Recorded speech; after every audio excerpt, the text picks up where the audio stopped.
So I will do that.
Heather says yes.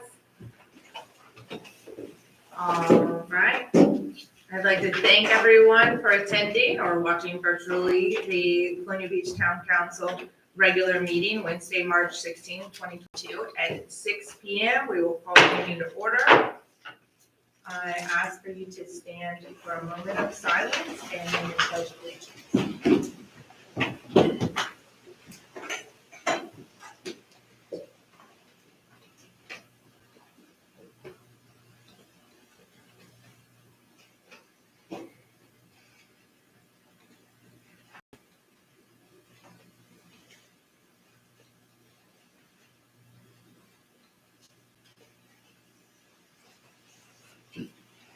I pledge Allegiance to the flag of the United States of America and to the republic for which it stands, one nation, under God, indivisible, with liberty and justice for all.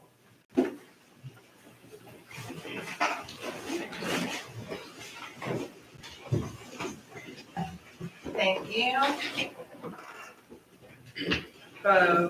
Roll call of members, all members being present. In addition to the agenda, I'd like to make a motion to add a couple things to our agenda tonight.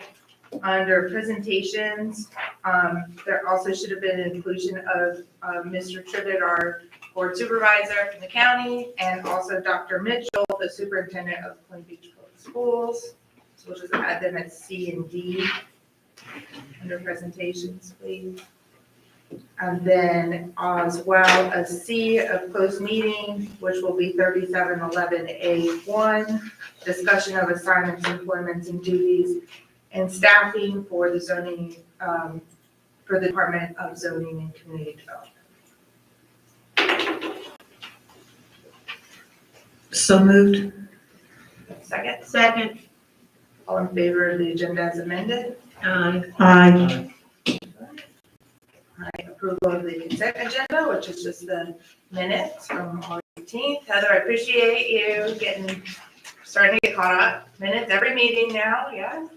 Thank you. All right, do I have approval of the consent agenda? So Of the minutes, basically. All in favor? Aye. Okay. Any votes? I'm gonna abstain since I wasn't here for that. Oh, I wasn't here for the meeting. Did you get that, Heather?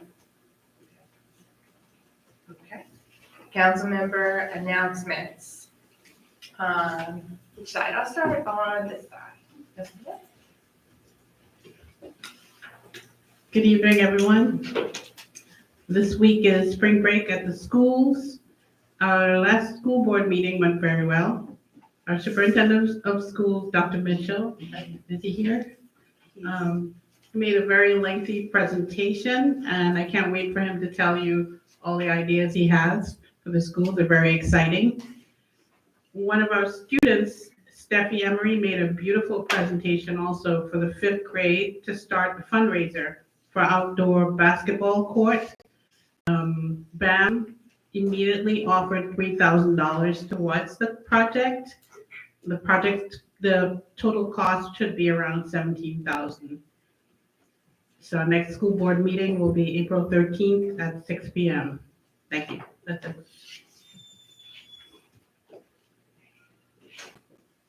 Oh, sorry. I'm sorry, that's it. I was looking, you were talking about the school board, and I was looking at my calendar. Apologize. Yeah. Well, unless there have been any random shootings or any other serious incidents past week or two, the chief advises me, I have no report. I have no report except that Lisa tells me everything is just dandy. So we did that briefly. Working through the budget process. Yes. Okay. Dr. Self-Seller. So I attended the Westmoreland Board of Supervisors meeting, and our town manager will give you a report as well as Mr. Trizzett.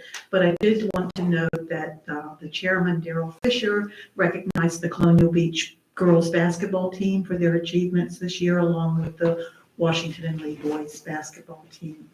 They did pass the redistricting ordinance, which made a few changes between District 3 and 2. I think it doesn't affect us here, but basically most everybody will be voting in the same precinct as they did previously. Upcoming events. April is almost here, and April is now seems to be our kickoff season, and the nonprofits are fully organized and rolling. In April, we'll have the Osprey Festival, the Easter egg hunt, the boat show, and Earth Day on those weekends coming up in April. So be ready for Colonial Beach to get going there. And that's all the announcements I have. Thank you. Okay. Mr. Williams? I didn't have anything specific, but I did see an email that you may have requested a few updates. So I don't know if this would be appropriate time to ask about like the water utilities rate study, stuff like that. If we should. I think there's going to be an You're update. gonna do all in that stuff? Okay. And so, yeah, I don't think, did you have anything, Rob, additional? Okay. So that's it. Mr. Allen?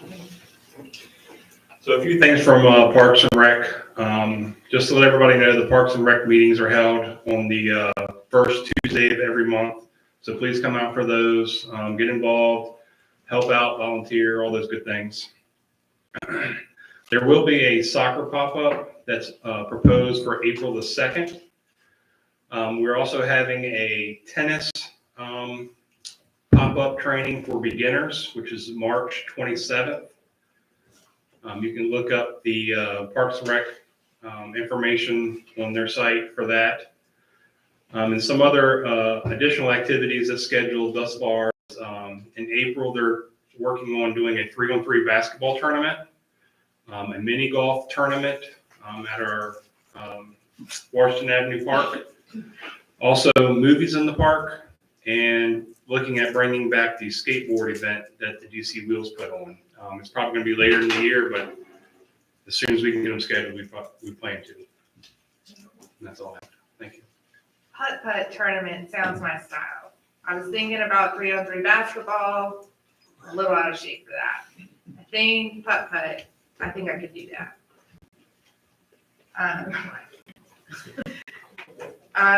Just a couple updates. Mr. Monter and myself attended Comrel last week, which was hosted by, I guess, Charles County and Waldorf. And so got some updates from the base on what they do basically at Indian Head, which is extremely serious and amazing and has a lot to do with bombs. So pretty vital. Right now, I won't go into all the details. I think we got forwarded the presentations, but it was pretty in depth. But also, they are focusing on, they have an economic development strategic plan that they presented and with their economic developers. So that was an interesting presentation. There are 2 new business openings that are coming up. Colonial Beach Games is doing their official grand opening the 19th. Which I know they've kind of softly opened, but if you haven't been to CB Games, there is a diner in the back of it. It's super cute and cool, and we took the kids there the other weekend, and it's a great addition to the town. And then Ace Hardware, who changed ownership and is now Costello's Ace Hardware, is they've remodeled. They were finishing up their remodel, and on the 1st, they are going to do their grand opening as well. So looking forward to those events. And I also just have to say that March 17th, which is tomorrow, is my stepson Caden's birthday, and it was also St. Patrick's Day. So I'd just like to say happy birthday to him while I'm here. All right, that's all. The presentations is our proclamations, which are exciting this month. The first proclamation, oh yeah, You can go ahead and come back to me. oh my goodness. You know what I did is I put a check mark on 8 instead of 7 on the agenda. No, it's okay, you go ahead and then we'll do it. Oh, I did the same thing. I really did, I just, Good afternoon, Town Council, members of the public. India Adams Jacobs, Town Manager, giving you our monthly report. Couple updates as it relates to our department, starting off with finance. As the mayor alluded to, we are working through the budget process, and we'll be giving you a more in-depth update later in our meeting. Parking decals are on sale now, so go ahead and come into Town Hall and pick up your decals, purchase those now. Moving on to grants. We have a couple of grants that we've worked through this quarter, starting with the Department of Criminal Justice Services, the SRO grant, working with the chief and Mr. JC. We've also worked on the Virginia Outdoors Foundation grant for the Linear Park, as well as the Northside Park / Playground. Those were submitted within the last month. And then we are excited and thankful to have received $9,000 in grant funds from the Colonial Beach Community Foundation towards signage. So thank you to the foundation for that generous award. Just a reminder about payment due dates. Water and sewer bills will be due April 1st. Next slide. We are hiring for our Director of Planning and Zoning, HR Manager, Police Officer, and then we have a couple of positions in our Public Works Department as well that are open. So if you're looking for a job, we have some job opportunities and openings currently. Next, moving on to Parks and Recreation. A couple updates as it relates to 2 programs. We've received a lot of interest in our vendor program because we are looking at establishing a new food truck court on our boardwalk. In order to accommodate that, we are cutting off our vendor application for April 1st so that we can ensure we accommodate everyone and plan appropriately, as well as our palm tree program donations. We have a couple of trees left that we need some sponsors for. So if you're interested in donating and being a sponsor for a palm tree, Please get those in by April 1st, as well as your vendor program applications, as well as your fees to the Director of Parks and Recreation and Events, Mr. Bobby Duke. Next, as it relates to intergovernmental relations and community affairs, I just received a letter from Senator Warner's office as it relates to the FY23 federal appropriations process.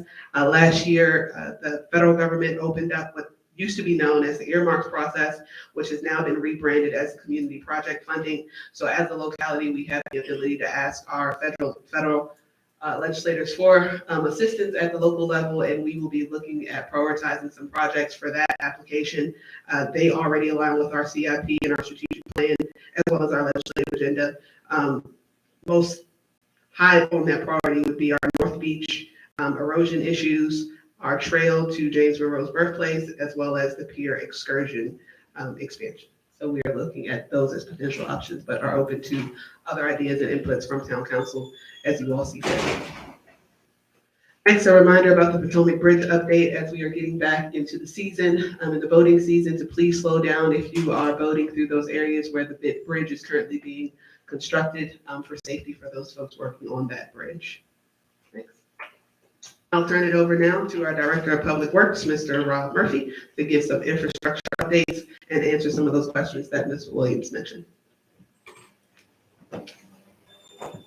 The infrastructure, and I don't know, India, I don't have those questions with me. I brought the agenda, but I don't see the questions.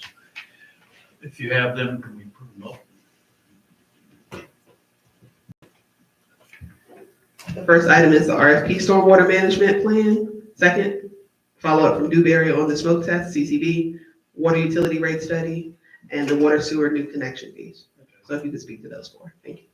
And as far as the stormwater management plan, the draft has been submitted for review. We anticipate it going out by next Tuesday, being ready to go, be advertised by next Tuesday.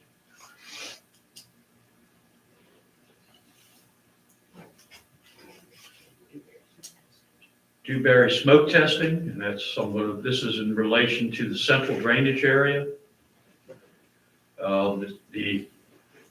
The preliminary review of all that has been done. All the survey and the CCTV, the smoke testing was not required in that particular area. However, the CCTV was completed, surveys completed, and we received 50% drawings for review. We had a meeting last week, and to review said drawings, there's a conflict area with at one manhole with the stormwater. So there's going to be some potential change order in the necessity to reroute a stormwater line. Investigations will be proceeding by Dewberry as far as alternate routes. However, the 50%, the rest of the 50% drawings look pretty decent. Potential of a change at, if you know the area where the condominiums are, there's a routing of a wastewater line that may need some adjustment. And we'll continue to look into that as far as a potential for another change order. That's going on the schedule. If you recall, this is the one that's scheduled to begin in October. Construction. Next item.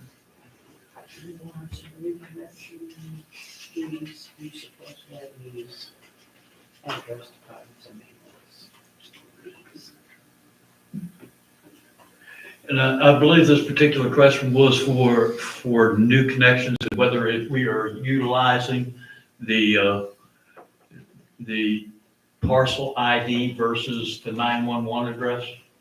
And I believe that was, and I believe that's been ironed out between Adam in finance, and we are able to switch back and forth between parcel ID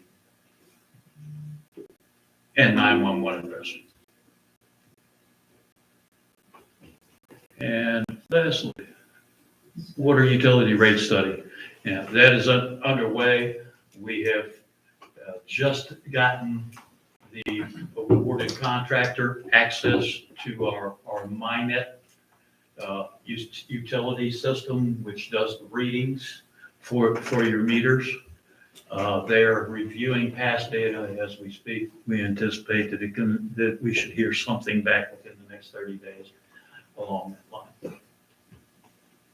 I have a follow-up question. There schedule for smoke testing or further investigation in the other, it's not the Colonial Avenue project that starts in October, but there were like three priority areas that Dewberry had kind of honed in on. Yeah, there were actually 5. Okay. There are 5 priority areas, and this is tied in with those 5 projects. I have not put the RFP at this point. The original intent was to put it out with the whole project. No funding mechanism has completely been identified as yet. We are waiting for the project. There are supposedly additional ARPA funds coming. But we are, when we hear of those ARPA funds, and we were able to concentrate on the timeline in relation to that. Right, so the remainder area investigations are awaiting funding, is that right? Correct. Okay. And then the water sewer new connection fees and deposit maintenance fees, I think that's up there because there was some talk about needing to update that. The fee schedule for those things, for the new connection fees. Based on the discussions with the vendor, we will be looking at their recommendations from the water utility rate study and addressing those fees and the changes to that after we get that study completed. Okay, so that'll accompany the water. Correct. Yes.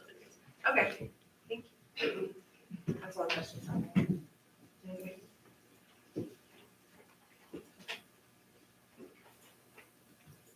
Next up. Oh, that's it. Oh, question? Yes. When are we expecting the results of the parking study? We'll have that presentation on April 20th. I have reached out to our Flowbird vendor to get additional signage for the pay by meter signs. So we do have 2 additional signs per zone coming for that.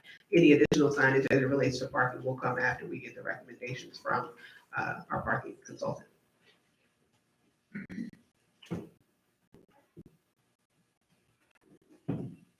Now presentations. All right, 2 wonderful presentations. Women's History Month and Osprey. All right, I'll read the Women's History Month first.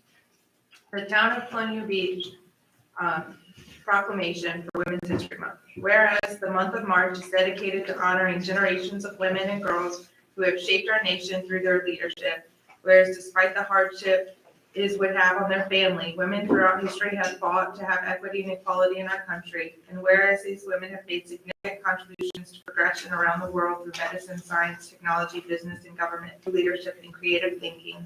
And whereas this year we honor the women of Colonial Beach who dedicated their lives serving the town of Colonial Beach in various ways. We honor the women of today who continue to make history and carry the tradition of servitude women have given this community. Now therefore be it resolved by the Colonial Beach Town Council on the 16th day of March 2022 and proclaimed in recognition of the many contributions and achievements by women past and present that the month of March be celebrated as Women's History Month.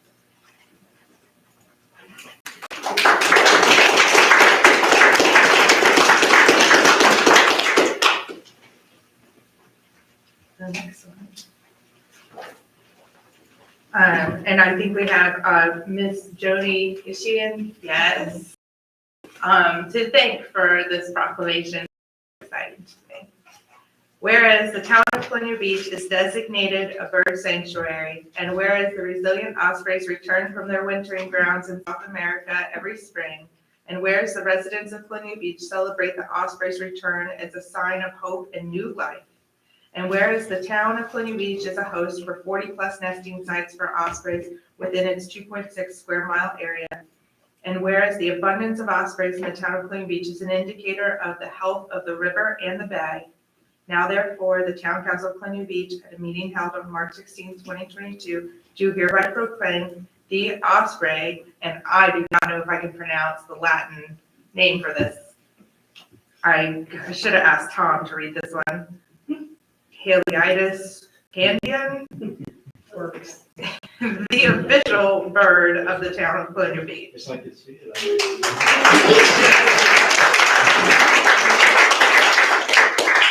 I know I should be more excited about the Women's History Month proclamation than the osprey, but I'm not.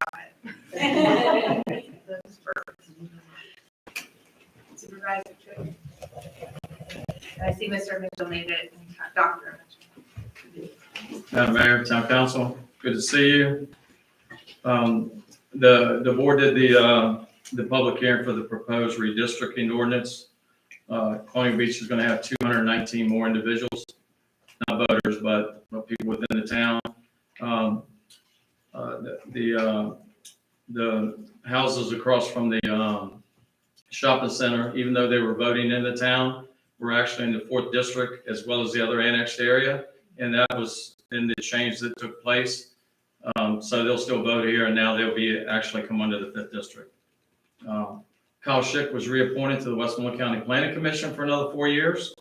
And the chairman is going to recognize the basketball team at the next meeting, I believe, as well as Coach Dickerson, who was voted the Coach of the Year. So obviously we're very happy about that, and as well as the WNL basketball team, which they will be the last basketball team to play at that school. It'll be Westmoreland School for the next year, and so we're going to recognize them as well. The county's going to invite the town council down for a dedication of the Little League fields. They're beautiful. Got the lights on them now, and kids are already playing on them. So we're excited about that. I wish they were here. And maybe we'll have one here in the near future. Any questions? Good seeing all of you. Thank you. Thanks. Dr. Mitchell?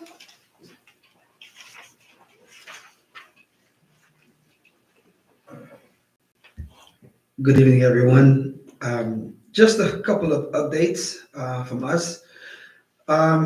First, the new school board office is officially open and ready for business.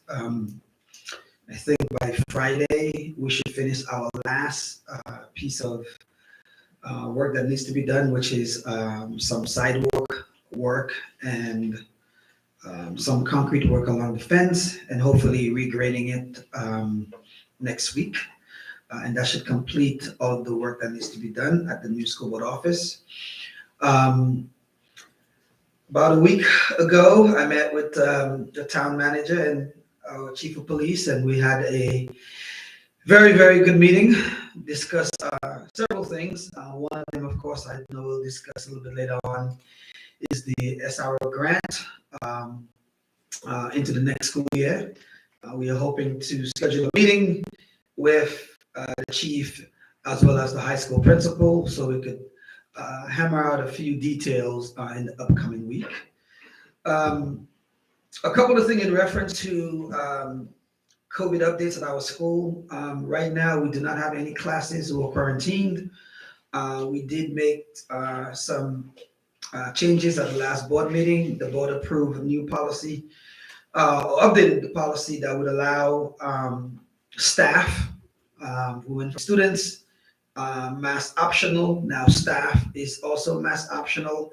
And we also approved a policy to allow students to be able to have mask optional on buses. And the reason for that is because the CDC guidelines changed about 2 weeks ago.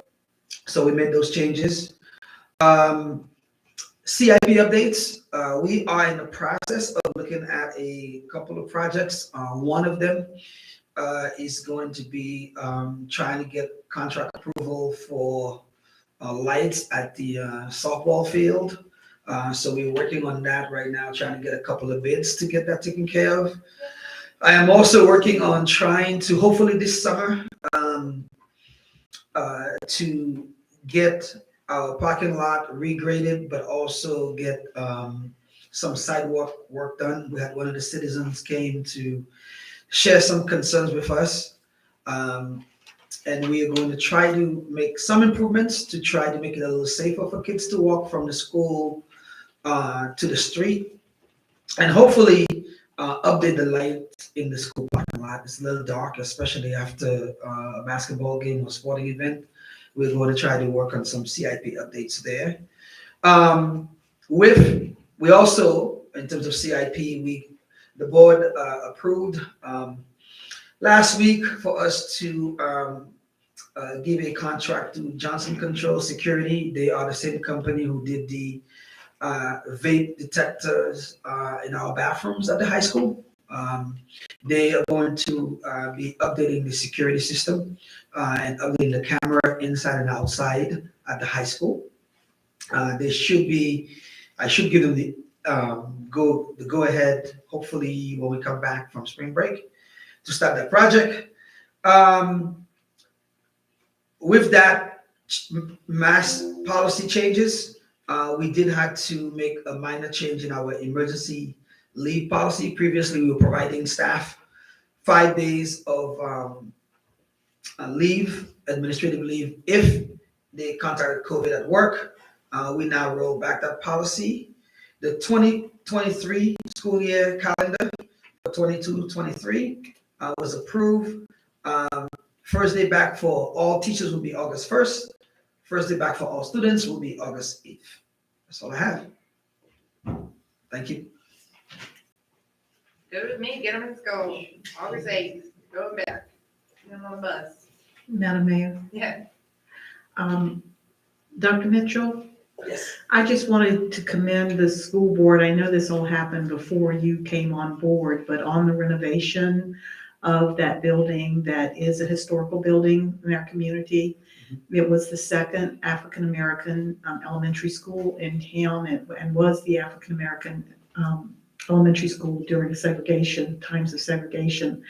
And there was a lot of effort that they put into maintaining the look of that building so that it can be honored that way. So I just wanted to pass on my thanks for the work that the school board put into making that happen. Thank you. I will share that with them at the next board meeting. And we are going to just do some minor cosmetic things. You know, that's for me anyways. Like I saw they have a big, huge old flagpole. I'm in the process of trying to take the flagpole down and put a new one in, so we could properly display the flags of the state and of course the U.S. flag. And then we have a light pole in the front. I'm trying to work on hopefully getting Dominion Power to remove that pole from the front of the building to maybe relocate it at somewhere on the side to make it a little bit easier so you can actually see the full building. So those are a few minor things we're working on. Any other questions before I walk away? Can you tell us more about the sports that are going to be included in next year? I'm very excited about that. Yes, thank you. So for next school year, we're in the process of adding a couple of sports. One of them is going to be golf. Will be added. So yes, we'll be adding golf. They gonna practice at the putt back here? I'm not sure about the details yet, but we're in the process of. I wish Dr. Shears was here, but he shared at the last board meeting. Golf and of course cross country will be another one we'll be adding for the fall. We are in the process. I'll talk more about this probably at the next meeting of just trying to add some more course offerings to at the high school. But that's something that we are going to navigate for as we go for the budget season. Thank you for asking. Any other questions before I walk away? Yes, the town manager has a question. I don't have a question. I just like to thank you for your collaborative efforts thus far. He's also going to he's being modest, but he coaches soccer in his spare time, and he's going to help us with the soccer pop-up, and I pledge to help the softball team in the trade-off of skill set. So That is true. thankful for your help and your assistance and for relocating in a prompt time so we could move on with our development. So Absolutely. We appreciate that. No, we appreciate it too. Thank you all for your flexibility, and I'm looking forward to hanging out and coaching little 4 or 5 year olds a couple of days a week. So that should be fun. Yes. Right now I have 18 and 19 year olds on the travel soccer team. So so it would be nice to kind of go back to little 4 and 5 year olds. All right. That's gonna be All great. right. Thank you. Thank you. Thank you.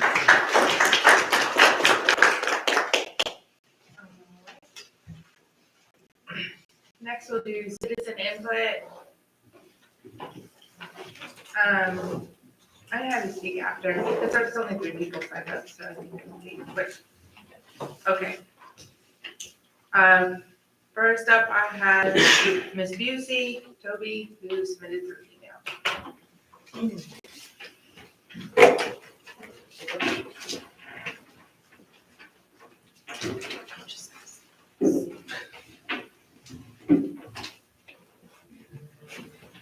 Miss Busey wrote in, I heard on Facebook today, but can't find it again, about the meeting tonight, which I cannot attend, but would like some thought. In the Facebook page, it says that phase 2 of the Dotson project will not be sold to him per se, but to another group with his name attached. Why is this happening and not being sold to the Dotson group as was previously planned? And another question, I understand that the Dotson group was supposed to make 2 rows of townhouses and now making 1. Same thing with single family houses. If this is true, what happens to the money we sold the property to him for? We will be getting the money back. What about the taxes? Now, what about phase 2? How will selling it to another company help the town? I know it won't be sold cheaper, probably more so he, Dotson, will get a bigger portion than before. Why is Dotson worrying about settling in phase 2 when phase 1 is far from completed? I am a lay person when it comes to construction, but it would be my thought that on phase 1 be completed before another phase is started. I also heard in a Facebook post that Dotson said he could not complete phase 1 because having a hard time getting the trusses for townhouse and single family homes. I am calling BS because if you ride around town and see other construction, they have trusses. Also, trusses can be made by hand. I just feel like the town is losing on this deal and Dotson Group is winning when it should be the town is winning by getting new houses.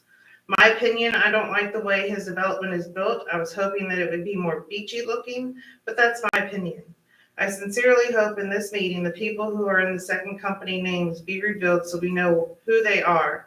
I don't think this is the best interest of the town, and I hope that whoever is at the meeting vote for not selling the property to the second company. Once this meeting is over with, I hope someone would send you townsfolk about what is going to happen to the town from here forward.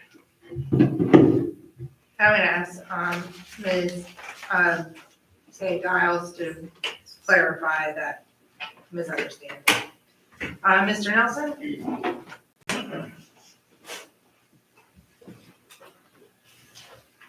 Thank you. Eric Nelson, 1321 Lossing.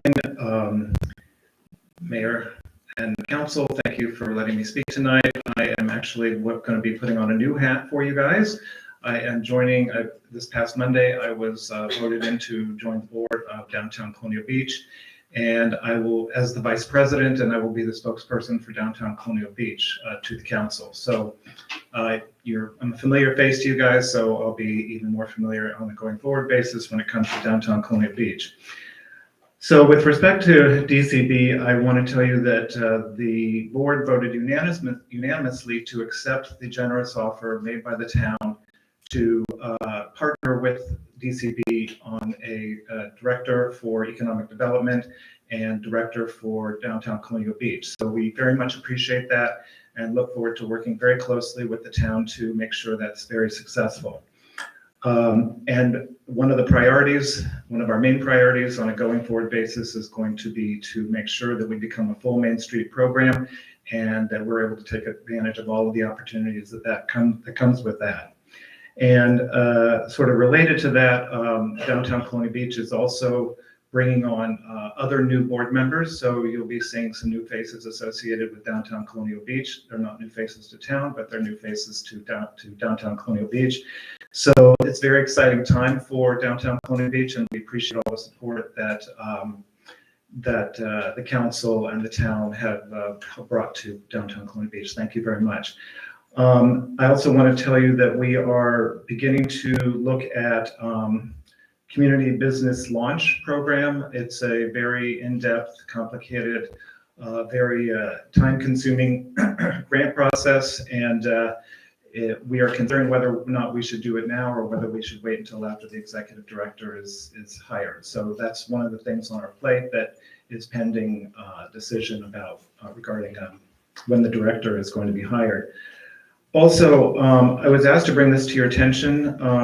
We have begun to review this document that was brought, prepared by the town manager. And it has to do with the implementation of the strategic priorities and objectives in relationship to the 2020 comprehensive plan. And in this sort of overview section where there's sort of 4 strategic objectives that are identified, one of them is about economic growth. And I'm sure it goes without saying that the downtown area is going to be front and center in your priorities when it comes to economic growth, but it's not explicitly mentioned. So I just wanted to say that loud that downtown Colony Beach expects that, and I'm sure is the case, that the priorities of the town will be in part oriented on the downtown area. If I can switch hats, I want to talk for just a second about the foundation and the town manager bringing up the grant that was received from the foundation reminded me that I probably should tell you that the foundation did receive lots and lots of grant applications, totaling I think about $40,000, and the foundation did make 7 grant awards, including to the town. But the foundation also awarded a grant to the Historical Society, actually 2 to the James Monroe birthplace, 1 to the Friends of James Monroe, and 1 to the facility itself, 1 to the Artists Guild, 1 to the Performing Arts Group, and 1 to the Chamber of Commerce. So those totaled about $22,000, and that was all the money that was raised at the Beach Music Festival last fall. So it's a very exciting time for the foundation.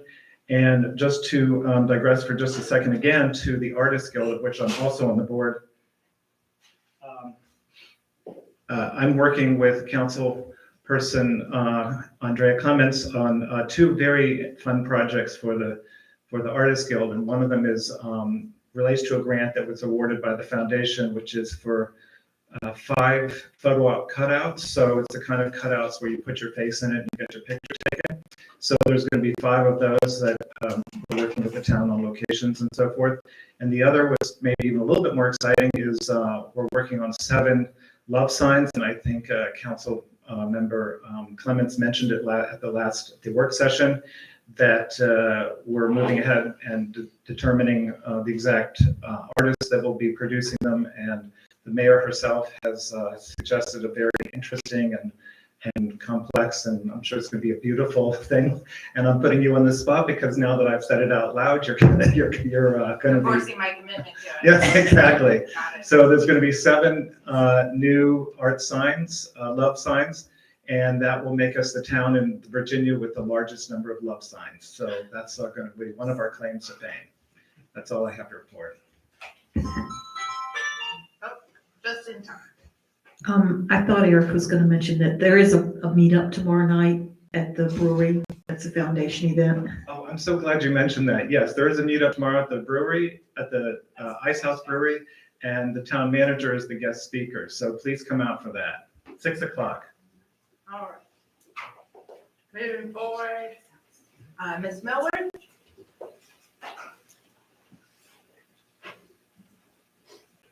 Hi, I'm Joni Millward, and I live at 405 Livingston Street. And first of all, I want to thank you all for doing the proclamation with Osprey. I appreciate that. And hope you all get to come to our festival. It's going to be a great time. But really, when I wanted to speak, I wanted to thank the town, especially our town manager, India, for being so supportive. The Osprey nest that was taken down by Willie's in the parking lot there, because development was going to happen right in the middle of the osprey season, if you will. And that would have been very difficult if there would have been babies or eggs. So we didn't want them to even start a nest there. And then she worked with Dominion, and I don't know what all went on, but you can say I don't know what went on, but what went on, India? Well, not to take your time, but I also like to give credit where credit is due, and that was Rob's team, and David and Chris worked and coordinated with Dominion. So we got to thank our public works group for helping to make that happen. I did assist, but most of the heavy lift was with them. Well, thank you very much, and I appreciate it, and the Ospreys appreciate it, even though they don't know. But new nest at Eleanor Park was a nice new platform, aluminum, state-of-the-art platform. So anyway, I just want to say thank you. It was so smooth. It just happened, and it was great. Thank you. Thank you.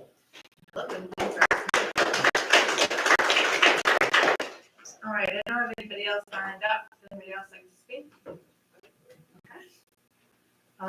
Ms. Collins, will you go ahead and clarify Ms. Busey's public comment concern? Because I just don't know that that's at the very end of our agenda, so I'd rather just all that.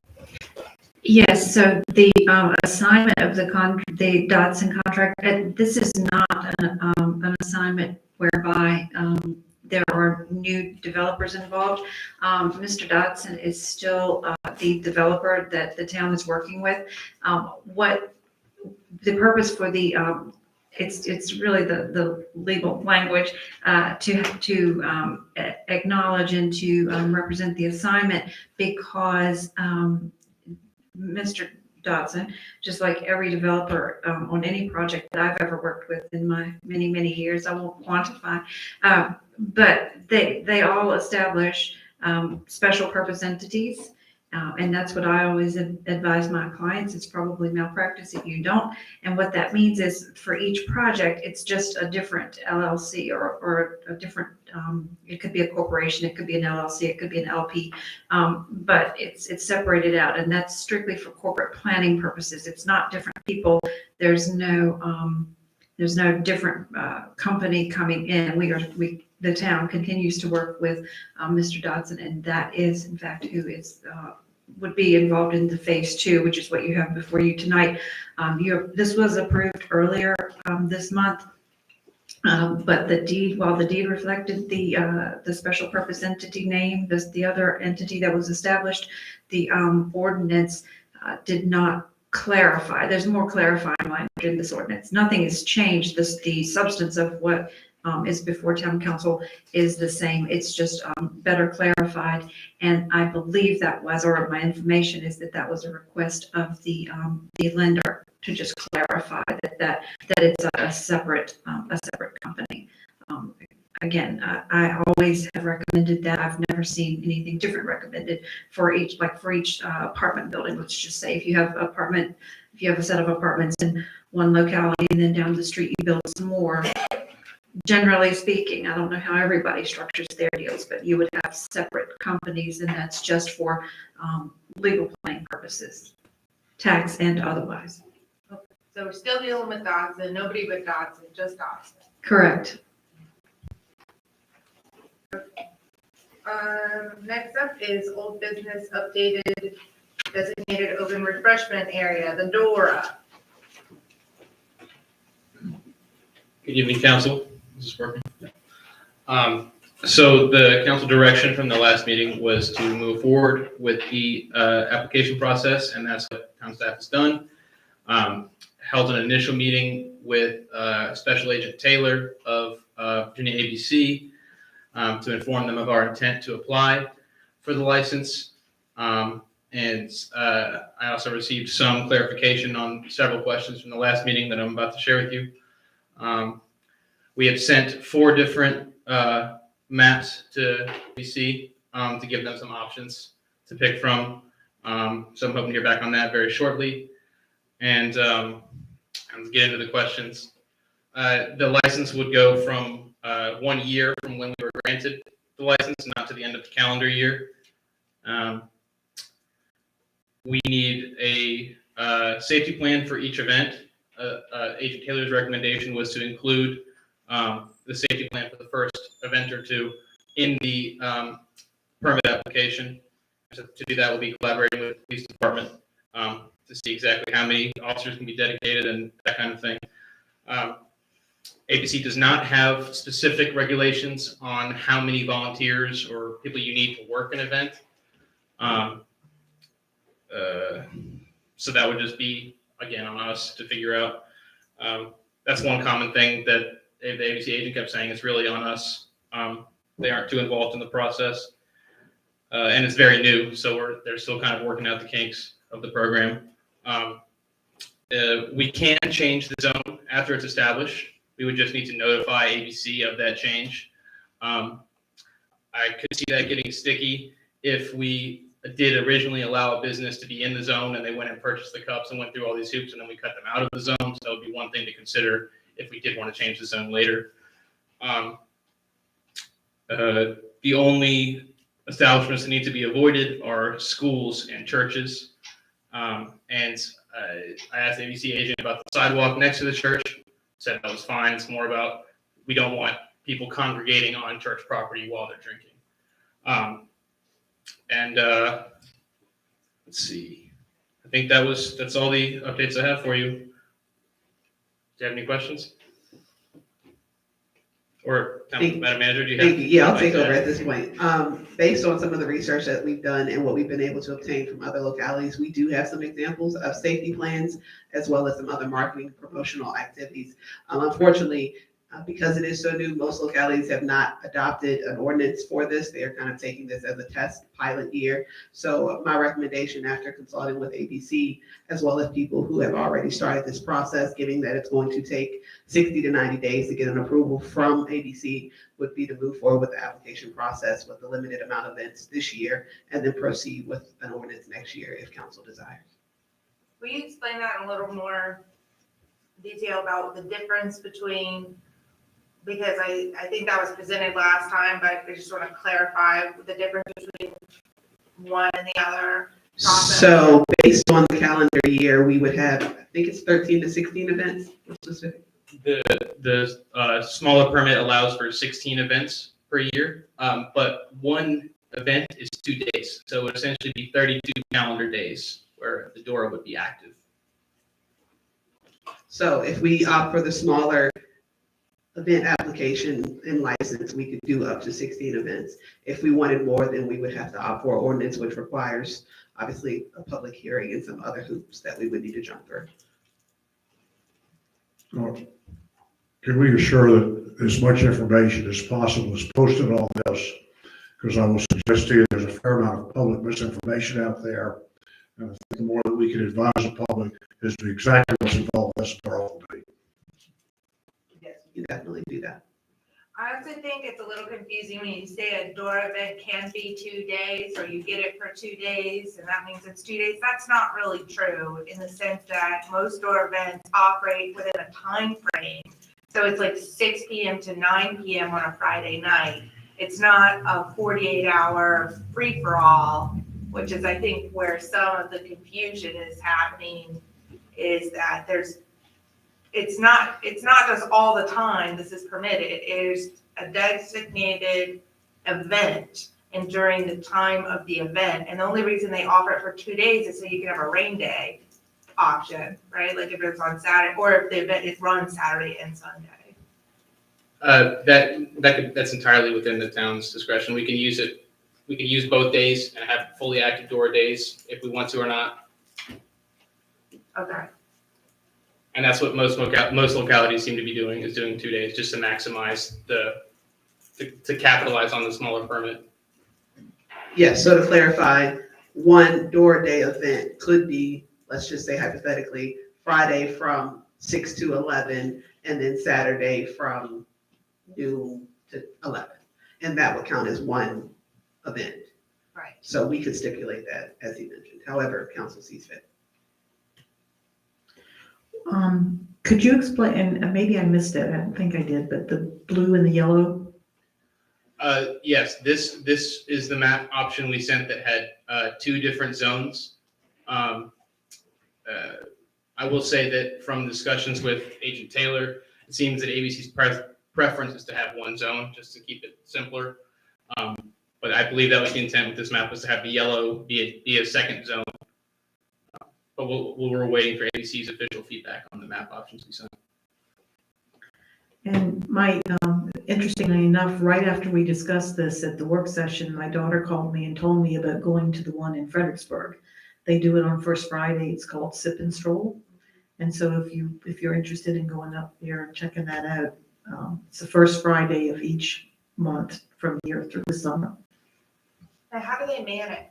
Because it's not police officers out there. No, they have volunteers that stand at each place that you can enter or leave the zone. And they have trash cans there so that the cups can be dumped when you enter and leave a zone.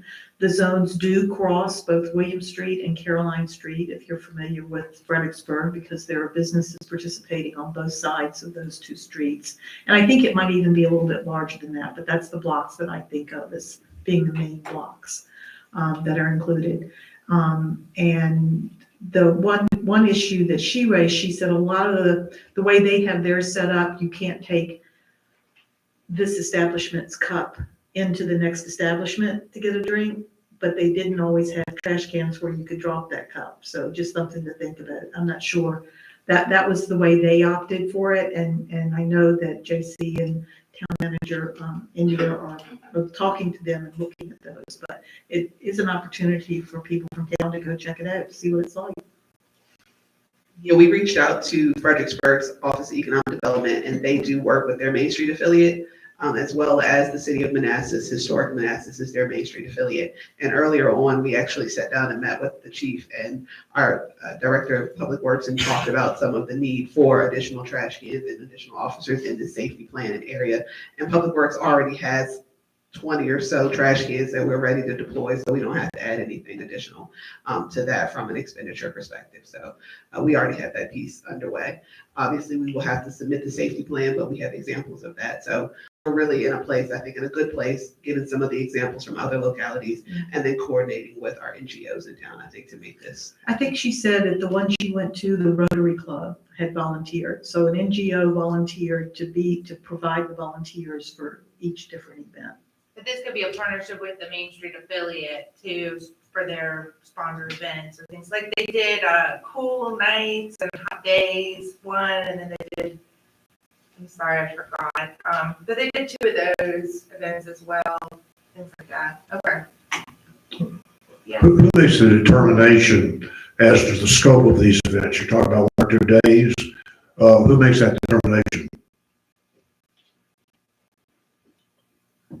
So right now, based on our research, given that most of these events are in collaboration with the economic development partner like Main Street, they are taking the lead on that. As the town, as the applicant, we obviously have the ability to set the days, but once we set the days, then the zone is the zone, and it would be open for pretty much whoever. Specifically for those event applicants under our special events process who want to obviously sell alcohol under their own license, then we would not have door days in conflict with them. Do we have to have the dates, the 16 dates advance of getting the license? No, we do not. We just, how it works is about the Aiden Killers, that just even 10 days notice is enough for ABC. So whenever we wanted to use it, we'd send that with a new safety plan, which would probably be very similar to the other safety plans because the events are almost going to be in the same place. So it's not too much of a lift there. That's what I hear. Okay, the more clarity we can put out on this, the better. Yeah, I agree. Any other questions?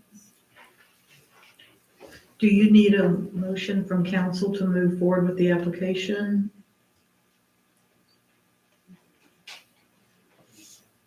No, but it would be good to clarify that we are going for the 16 events versus the maximum events, as I think was the recommendation before.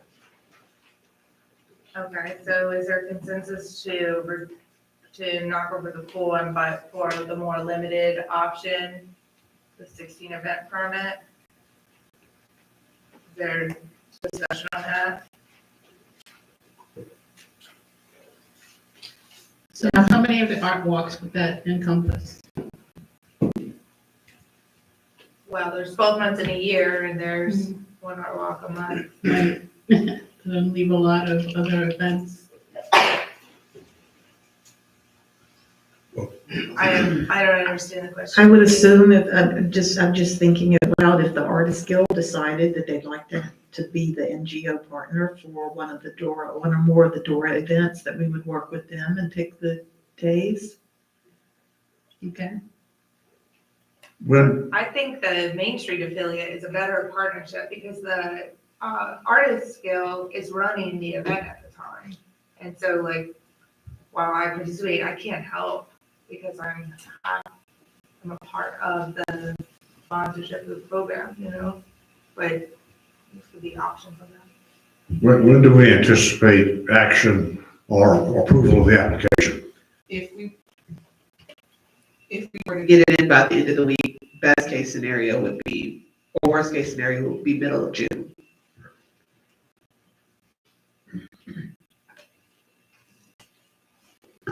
Questions? So we're not expecting a lot of extra public safety officers, police officers needed for these events?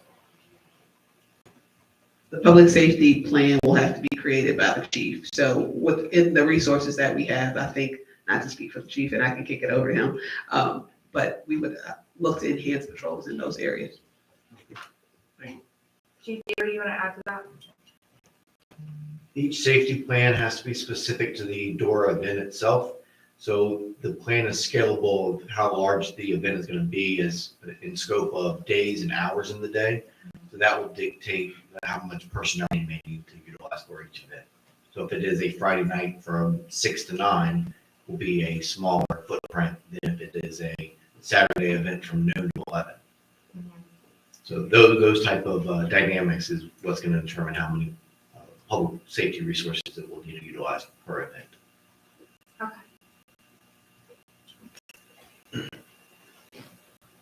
Any more questions? All right, is there a consensus to move forward with the 16 event application then? Aye. No.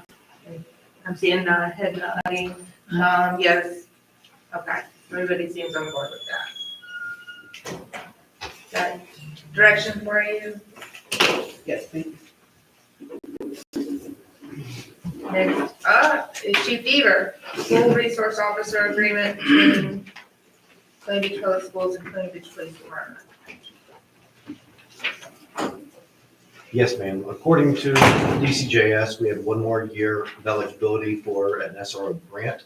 Part of that grant application requires a current MOU between the school division and the public safety in that jurisdiction. But both of the department heads newly installed in the last 60 days, a new MOU had to be generated.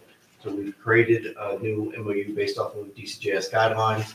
Myself and Dr. Mitchell both reviewed it and signed off on the document. It's presented to council tonight for your knowledge of the event. And if the town wishes to move forward with a grant, this will have to be retroactively added to the grant application. We did speak with DCJS prior, and they give us the authorization to start the application process without having this document. Because we had to meet the state deadline to submit the application package, but they were made aware that we were both in installed positions and this document will need to be created. Okay, Dr. Mitchell? You happy? Get the Yes. SRO? Absolutely. Is there any discussion on this? All right, seeing no discussion, I'm gonna say looks good. Yes? Yes. Move forward with grants. Thank you. All right, 2022, 2023 Strategic Action Work Plan. Adam State. Do you want to do this? Oh, sorry. Yeah, I didn't look up. You gonna do floodplain management, John? Certainly, yeah. Okay. Sorry, let's skip ahead a little bit and come back. All right. Thank you. Good evening, Mayor, members of Town Council, and Town Manager, Ms. Adams Jacobs. I I apologize, first of all. I don't have any slides to show you regarding what I want to talk to you about this evening. I unfortunately was kind of out of commission the last week or so. My health was not as good as I would like it to be, but I'm feeling better now, so I'm back in the game. I, again, apologize, I don't have anything more in terms of slides, but all I'm really, incumbent upon me, as far as I know, is to present something to the town council tonight as an update and make you aware about what's going on with this process. And if you have questions, comments, certainly I'll try to respond as best as I can. This is in reference to the update of the flood insurance, for FEMA flood insurance study, the FIS, and the flood insurance rate maps for the town of Colonial Beach. Presently, we do have an ordinance. The ordinance dates back to 2015. The ordinance was approved at the time for the floodplain ordinance, and this is an ordinance that actually is found in the town's zoning ordinance. It's Article 21 within the zoning ordinance. So what I would like to do tonight is just provide a little background, timeline, summary, and then the actions that we need to take in order to affect the review and adoption of the updated FIS, the flood insurance study, and the flood insurance rate maps. So, wanted prior to doing that, I would like to just make you aware that we had a meeting today with a representative of DCR, which is the Virginia Department of Conservation and Recreation.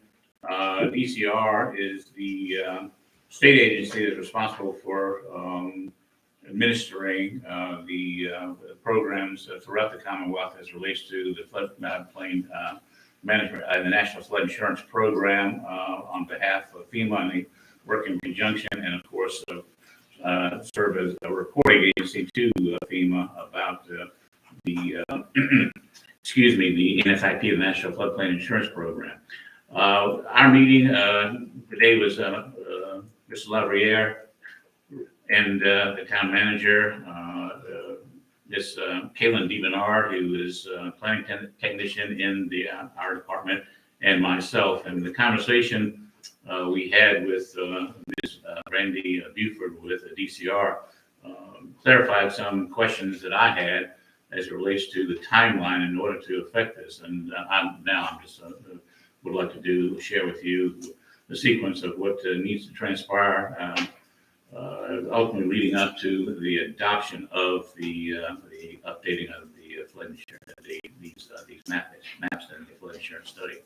The town mayor, Mayor Schick, received a letter from FEMA back on February 11th of this year, and in that letter, FEMA identified that the new FIS and FIRN firm maps would become effective on May 17th of this year. In order to get to that point, there are certain steps that need to be taken, and I'll just give you a synopsis of what those are. In order for the town to continue to participate in the National Flood Insurance Program, the NFIP, it must conduct a review of the floodplain ordinance, Article 21 of the zoning ordinance, which I made reference to just a minute ago, to confirm that it is compliant prior to scheduling public hearings to adopt the amendment. And DCR needs to review these completed draft ordinance no later than March 21st of this year, which is, of course, as you if you look at a calendar, you know that's this coming Monday. So they can have the review back to them by the end of the month. Ms. DeBernard and myself have worked on this and looked at some of the language that's in the model ordinance that they provided to us to see if the town's current ordinance conforms either in part or in whole to that, and in areas where there have been some updates to language that needs to be, and in definitions of language in the ordinance. We've gone through the process to provide information to them as of actually today for Ms. Buford's review to ascertain if what we are proposing, the town is proposing, is in conformance with the provisions that would match with what's historically is a model ordinance that localities that the Commonwealth adopt for who participate in the NFIP program. The final adopted version of the ordinance needs to be done by the end of April, or at the latest, in order to have time for review and by DCR and a submittal to FEMA. And FEMA usually takes generally for about 2 weeks to conduct this review. So I would want to make you aware that this needs to be accomplished before the effective date of the FIS and the firm maps, and that date is May 17th of this year. And if that is not done, and within that time frame, there's certain instances of consequences about participating in a national flood insurance program if we don't meet that deadline. So what's happened thus far, the actions, and I'm just taking actions, our department has reviewed existing ordinance and proposed updates, and we submitted to DCR today what we propose to be amendments to conform to the language that is in the model ordinance for the floodplain ordinance. So after the review, assuming no further updates are required, which we hope is the case, and we don't have to go back and forth again about submitting any sort of updates or either amendments to what we propose, but assuming that this is a circumstance that updates or we've done what needs to be done for compliance, we need to move forward, and the town needs to move forward rather with advertising a joint public hearing. And as it is right now, that would occur on April 28th of this year. And there would be a joint public hearing because since this ordinance is within the zoning ordinance, the planning commission is incumbent upon them to make a recommendation to town council for approval of what needs to be done in terms of update and to identify, of course, that we do this in time to satisfy the requirement to be finalized and adopted prior to May 17th of this year. So that's the extent of what I have to provide, Mayor and council members regarding this matter. Any questions? It's kind of a short window here. We've got to kind of move forward. I'm confident that we'll make this happen. Sounds like we're gonna have a joint meeting on the 28th. That would be, it looks like for the timing of this, because contingent upon the review by DCR, anything earlier than this, I think, optimistic to assume that we could do it earlier than that. On the 28th of March or April? April.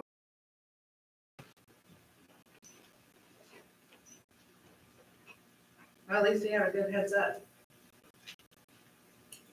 Any other questions for that? No? All right. We didn't skip you by accident this time, it was on purpose. Thank you very much, John, I appreciate explaining that. You're welcome.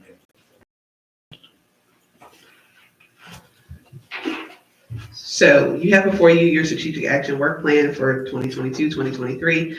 Just a bit of background. On January 14, 2022, Town Council had its annual retreat and strategic planning session. During this meeting, Town Council, Town Manager, and Executive Leadership Team discussed the strategic initiatives to be accomplished over the next 2 years. As a result, the Town Strategic Action Work Plan was established to ensure the town's key initiatives are identified and followed. In close, you will find the Strategic Action Plan for Town Council's consideration tonight. You have before you the entire Strategic Action Plan, what we did or what you pulled specifically, the notes and the follow-up items as you get into page 19 in the front is a bit about council, town government, some demographics on the local economy, history of Colonial Beach, our organizational chart, just some high-level accomplishments of what we accomplished in 2021, kind of taking a look back, but also taking a look forward as our plan moving forward. Mr. Nelson alluded to a section that we included to really speak to the alignment with the comp plan. That was not changed because comp plan is adopted and kind of sacred.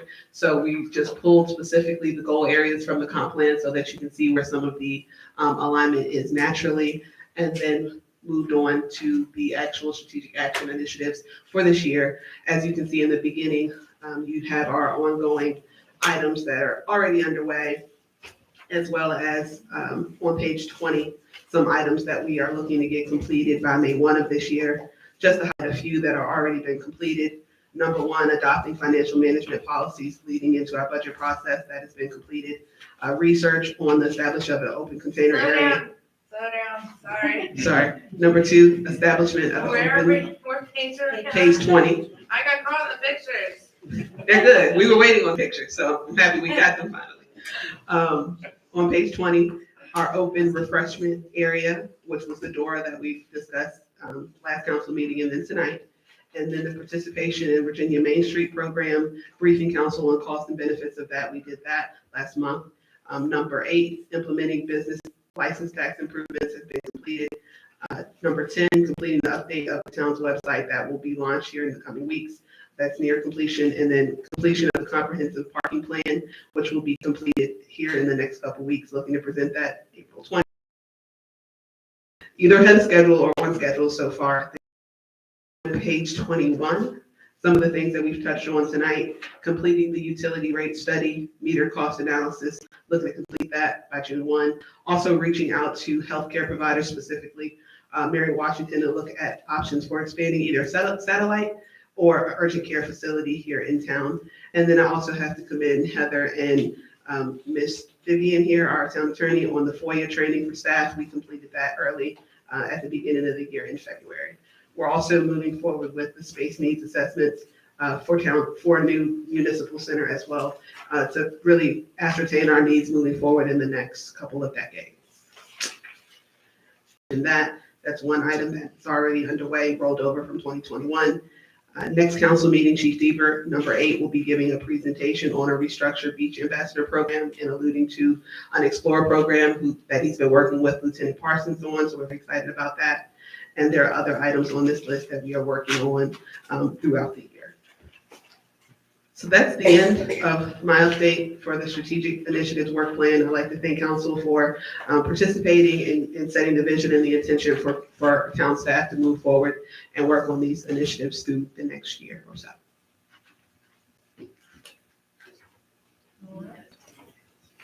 That was still fast. Right. All right. Is there any questions? No? All right, and I'm gonna move to status update for FY 2023 budget. Did you adopt the plan? That was. Oh, I'm sorry. I didn't realize that you, The staff recommends adopting the plan as presented, so. right. I guess I assumed we were already on board with the plan in consideration of these are the strategic goals that we did at the retreat. All right, is there any discussion on that? So I would move that we adopt the plan. Okay. For a second? Good. All right, is there any discussion? Madam Mayor, may I ask the town manager a question? Is there anything that we discussed? I mean, I got this late, I went through it very quickly. Anything that we discussed at our workshops that didn't get into the plan? I have not added anything to the plan since our retreat. What's included in the plan is what was included from that retreat and that discussion, and that was our work plan. So I have not amended that at all Okay. in any way.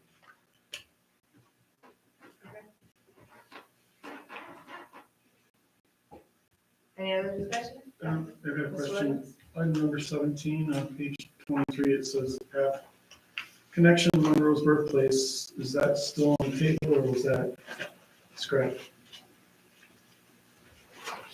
It's under longer or indefinite, Yes. and I think that's because it's in a comprehensive plan. And I think we also directed staff to continue to investigate funding possibilities for that and looking at, working with the county and other groups. So that's what my memory recalls.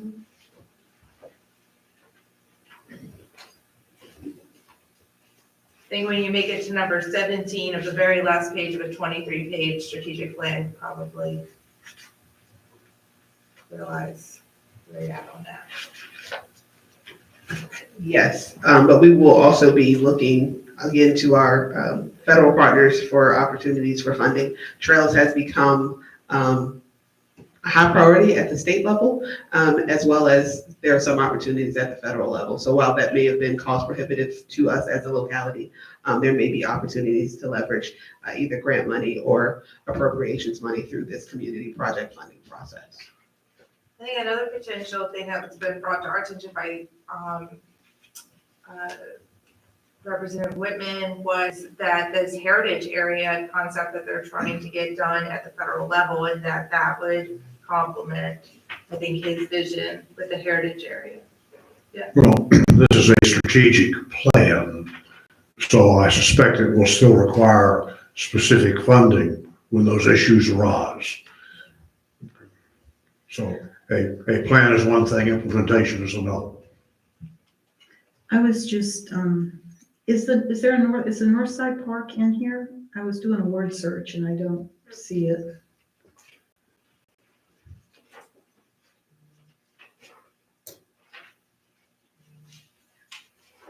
I don't know if at that strategic workshop that we identified that specifically, or whether we talked more about having a master plan. I guess I'm not. I think we did, and we also talked about it as a council since, Yeah, we and have endorsed definitely going that. forward to it, so I'm just thinking if she took the notes from that time period, that was before the presentation happened, that was before some of this. I believe it is in here because we explicitly talked about that at the meeting and said that it would begin in 2023.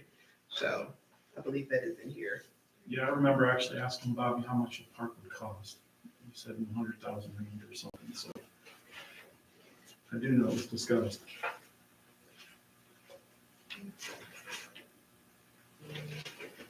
I searched for keywords park, playground, and north, and I didn't find it in any of those search results.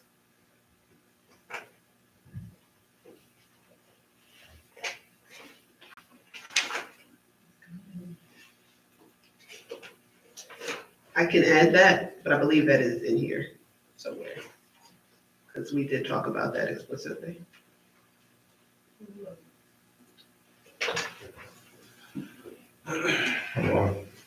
I would just make a motion to amend the plan to ensure that it is included in it.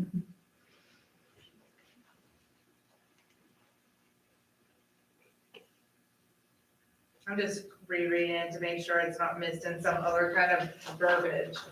Like I Yeah, said, I searched for the word north park and playground, and it didn't show up in any of the results in the The only document. thing that I see in regards to that is completing the adopted Parks and Recreation Master Plan. that's what I was thinking, Which that is it's a what- part of that. Is it wasn't part of the actual North Side Park, but it would include all parks. It could. I would like to see it mentioned. I agree. So would you second my motion? Second.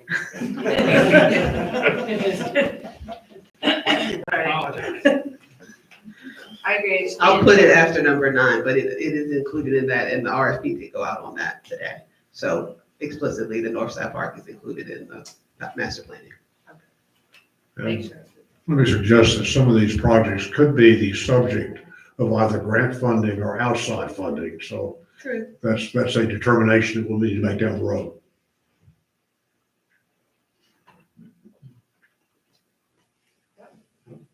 So I don't think it's I made the original motion, so I don't think it's appropriate for me to accept my own amendment. Does that need to be acted on? What is the amendment? To ensure that the North Side Park is included in this plan. Okay, I understood that to be a part of the original motion, so I apologize if I'm, your original motion was to adopt the plan. So, okay, It was open for discussion. I understand, yes. I didn't pick up on that. Again, I just interpreted it as being a part of the original motion, but you're right, it was not. So, a friendly amendment, Mr. Allison seconded. Friendly amendment? Yeah. It could You be, could make a friendly amendment for me to update my motion. You can amend your own motion and Yeah. accept it. There's no. Right, problem with that. right, you can, I mean, anyone can do it, but Mr. Allison, because he seconded it, would need to concur, but after that, that's right. So you concur. I concur. Absolutely. All right. Lost in the amendments here. Is there any further discussion to the amended motion? With the friendly amendment? Okay. Do you want a roll call vote on this, or you just want a consensus vote? India? Okay. Is there a consensus? Aye. Aye, favor? Aye. Okay, almost. Yep.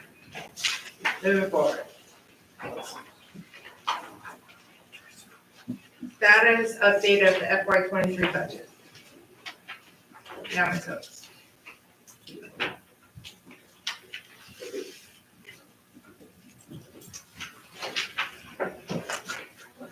Good afternoon again. We'll be giving on the FY '23 budget process so far, starting with the background and our CIP. At our last Planning Commission, Joint Planning Commission Town Council meeting, we presented the draft CIP. The staff that worked on the CIP were myself, Mr. Murphy, and Mr. Solia, as well as our Planning Commission CIP subcommittee members, Mr. Nathan Howell and Ms. Vicky Luna, the chair and vice chair. So we've worked with them on that process and given their feedback. They provided their feedback to me last Thursday, and I shared that with our Davenport team, and we'll be bringing that back for consideration at the Planning Commission on March 31st. As we mentioned, the Planning Commission has authority from our state code at the direction of the governing body to prepare and revise a CIP in collaboration with the Chief Administrative Officer. So they've been working with that with the Town Manager's Office and myself since last October. Next up, as I mentioned, it will be before the Planning Commission on March 31st. The public hearing and notices will be going out. Planning Commission will be looking to adopt that at their next meeting. Town Council will have the ability to act on that. Our public hearing will be May 4th with adoption on May 18th. Next, moving into our operating budget process improvements. Very exciting working with Ms. Lisa Oaks, our Director of Finance and CFO. And this year we established budget counterparts in collaboration with our finance department staff, Mr. Adam Schaefer, Hope Oliver, Nisha Thompson, and Nate Solia from my office. And I'd like to give a shout out really quick to Nisha. She has taken it upon herself to become our subject matter expert in town on procurement. And she passed her Virginia Institute of Procurement training to become a Virginia Contracting Associate last Friday. So I want to thank the staff who have picked up this extra lift to really work collaboratively on our budget process, specifically so that folks in our finance department, as well as our town manager's office, our management fellow, has the opportunity to learn the budget process, understand contracting, what we actually spend our money on, a little bit about procurement, and really just have a better overall understanding in some of those control measures on our budget process as we move throughout the year. So Adam has been working with planning and zoning. Hope has been working with my office. Nate has police as the biggest departments, and Nate has the clerk's office, I think, for review. So we've been working through that process in addition to our day-to-day. So thank them for picking up and helping both Lisa and myself with this process, and we really look forward to the outcome. Moving forward, our department meetings, we started our department budget meetings on February 14th, and we finished those up on March 4th. We discussed department budget requests, looked at some enhancements as well as reductions. Working with Lisa and myself, been looking at reviewing salary and benefit projections, reviewing organizational critical staffing needs, specifically in public safety, police and public works, as well as general government. Planning, economic development. There's been a call for economic development position, which is something that council will have to make a decision on later in the process. But we are looking at that as we understand that growth and economic development are priorities that we have to address in the coming budget process, as well as our normal day-to-day. Next, we made some improvements in terms of looking to centralize certain services under a new division called General Services. We've been really taking a close look at our IT needs, general government fleet, telecommunications, office supplies, postage, copiers, water and sewer bills that are all decentralized currently. So we're looking at an opportunity to bring those into one division so that we can have a better oversight and management of those IT costs that are continuing to trend up. Software costs and things of that nature require contracts, contract management on a day-to-day, well, really on an annual basis, that we believe could be better served and be more efficient and effective if they're in one division. We're looking at an emergency services fund after the storm that we had last year, understanding that there will be a need potentially in the future to either replace sand, some other essential services that we may need to work through, understanding as a coastal community that we need to plan for that appropriately. Also, there has been a resolution that Town Council has passed that requires funding requests from nonprofit organizations to submit their request in writing. So we are adhering to that resolution. We reached out to those nonprofit organizations to respond to us in writing, and we expect to have those back by March 22nd. And I will pass it off to Lisa at this point to talk about the next items. Thank you. Okay, so our next steps, the things we still have to get done, is to discuss the school funding. So under there, we have to look at their ADM numbers, review the required local match from the state. We need to get some meetings with the school superintendent, and so we can make a determination of our required local match for fiscal '23.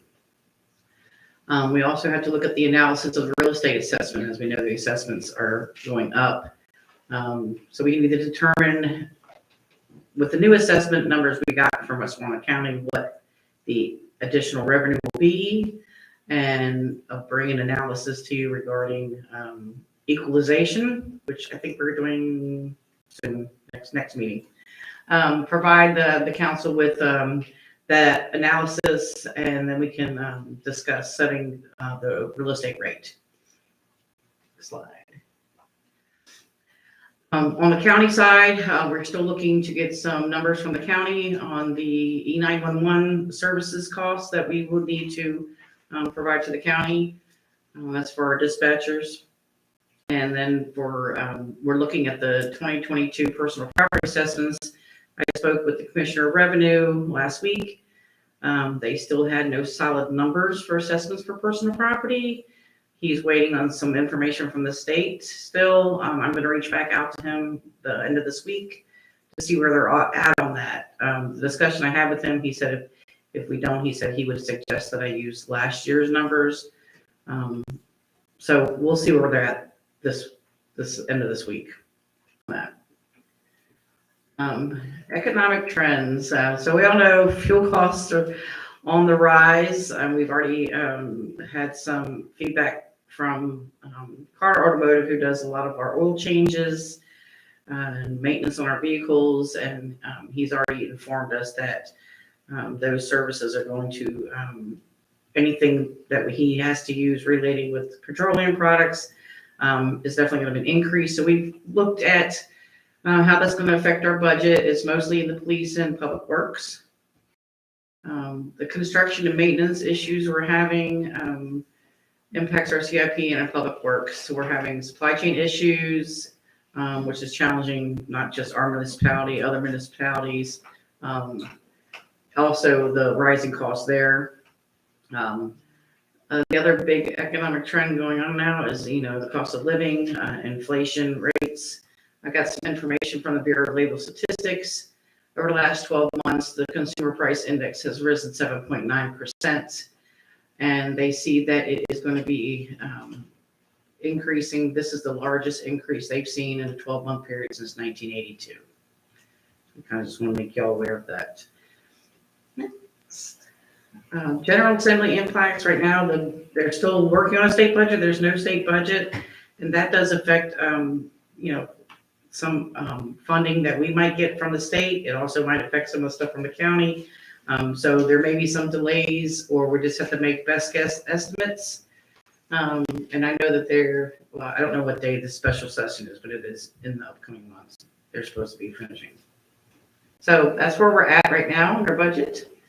If we can answer any questions that you have, next steps, April 1st, we will provide an estimate to council on, what we need for the 23, budget, expenditures.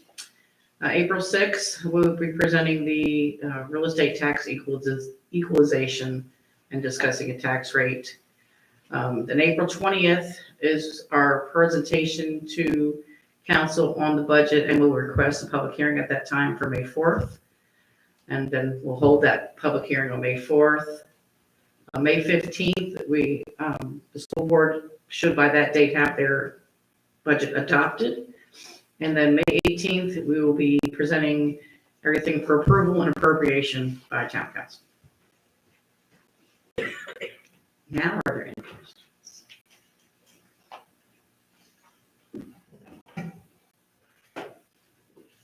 Any questions from anyone?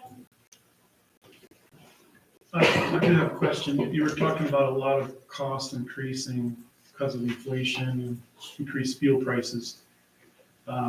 Where do we find that extra money from? Is it typically how we So calculate that? I can answer that in part. Part of that's going to be in that real estate rate discussion. So most of our expenditures come from taxes, as you know.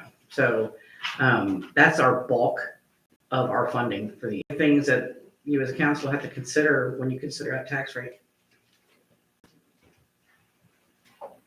Thank you. Okay, any other questions? No? All right. We got, Mr. Shaw already went, so we'll move on to ordinance 722, sale and conveyance of town real property. Ms. Giles?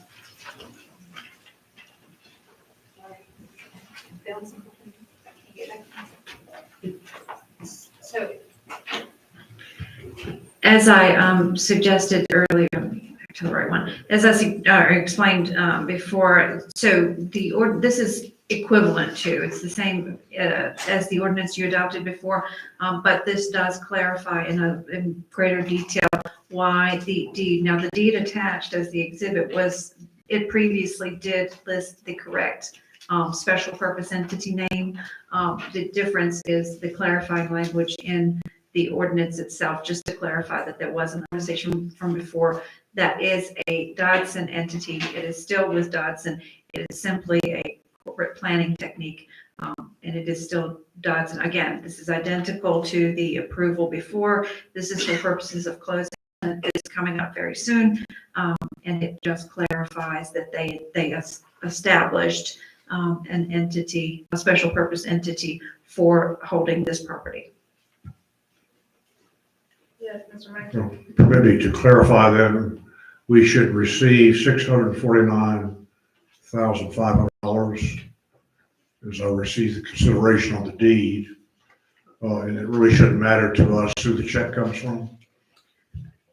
Yes, sir, that's my position. Now, just, there is an incentive so the amount that will be received will be a little less than that, unless development criteria are not met, the items in the development agreement. But assuming that those are met, that there is an incentive, but the deed reflects the full amount, the full purchase. I would expect to see at closing $64,500 less than that. But that check, too, we just don't cash it.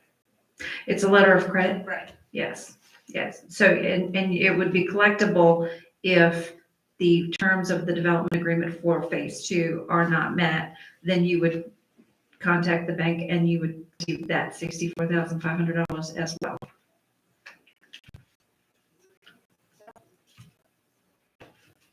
I got a question. Normally I'm used to seeing ordinances and public hearings attached to those ordinances. Is there a difference in this particular ordinance?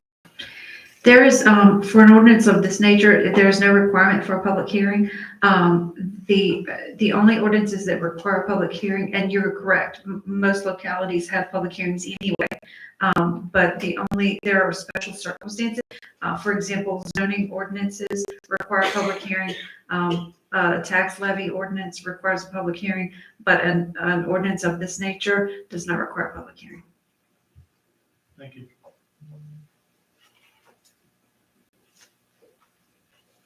Any other questions? Okay, do I have a motion to approve ordinance 722? So moved. Do I have a second? Second. Any further discussion? All right, I just wanted to state my concerns. Just the original agreement with Dodson was to add all retail on the bottom, and also that the residential was added, which my fear is it's going to turn into Airbnbs, but I don't know. So I just wanted to state that I have concerns about approving this. you approved the deed last meeting. I just want to confirm that you voted to approve the deed last meeting.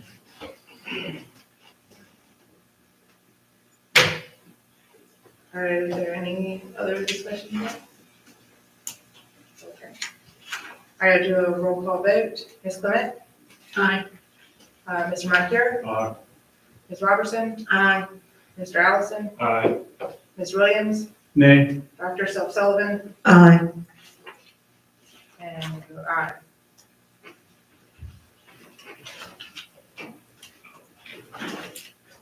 I'm concerned that there's still miscommunication. I think you should clear that up with the attorney.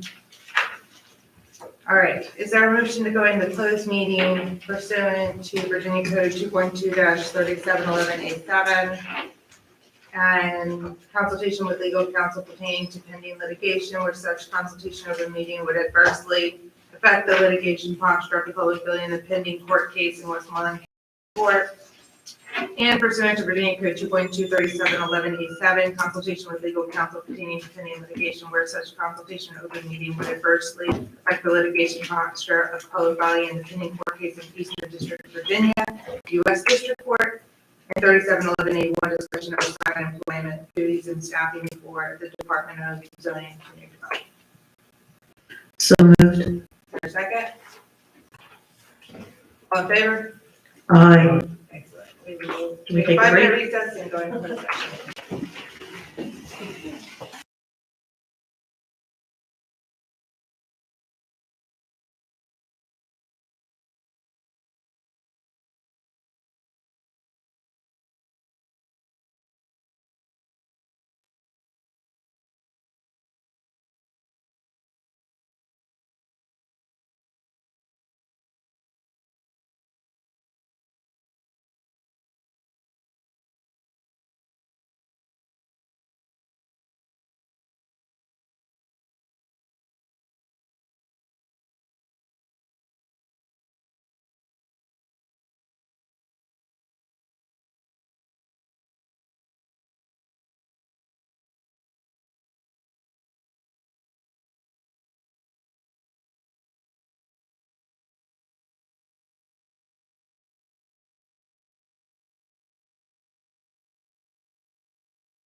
Oh, no, who am I missing? Karen?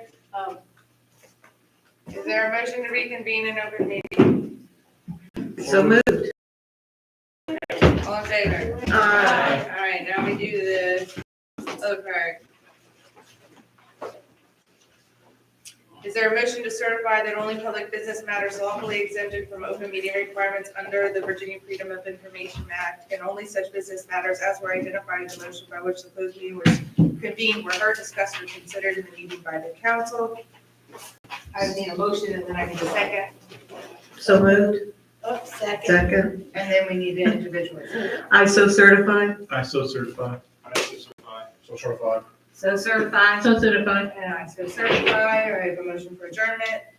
You got it. Second. Adjourned, Not subject to debate. not subject to. No. I hereby motion for adjournment. How about that?